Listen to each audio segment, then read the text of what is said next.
पिता पुत्र पवित्र आत्म्याच्या नावे आमेन. योहान शुभवर्तमान अध्याय 14 वचन 27 ते 31. येशू आपल्या शिष्यास म्हणाला, मी तुम्हास शांती देऊन ठेवतो, मी आपली शांती तुम्हाला देतो. जसे जग देते तसे मी तुम्हाला देत नाही. तुमचे अंतःकरण अस्वस्थ अथवा भयभीत होऊ नये.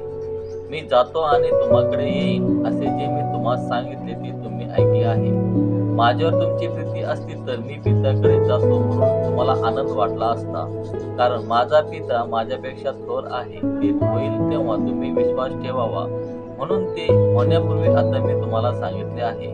यापुढे मी तुम्हाबरोबर फार बोलणार नाही, कारण जगाचा अधिकारी येतो तरी माझ्यावर त्याची काही सत्ता नाही. परंतु मी पित्यावर प्रीती करतो आणि पित्याने जशी मला आज्ञा दिली तसे करतो, हे जगाने ओळखावे म्हणून असे होते.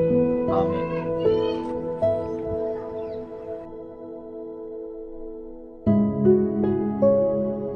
चिंतन. येशू त्यांच्या शिष्यांना शांतीचे वचन देतो, त्यांना खात्री देतो. त्यांची शांती जग देत असलेल्या शांतीपेक्षा वेगळी आहे. तो त्यांना ना घाबरण्यास नको आणि त्याच्यावर विश्वास ठेवण्यास प्रोत्साहित करतो. ख्रिस्ताची शांती भीती शांत करू शकते आणि आपला विश्वास मजबूत करते.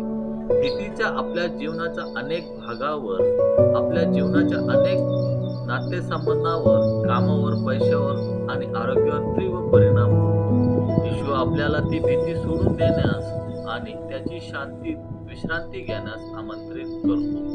भीती किंवा अनिश्चिततेच्या काळात येशू शांतीची माझ्यासाठी किती महत्वाची आहे. स्तोत्र 56:3. मला भीती वाटेल तेव्हा मी तुझ्यावर भरोसा टाकेन.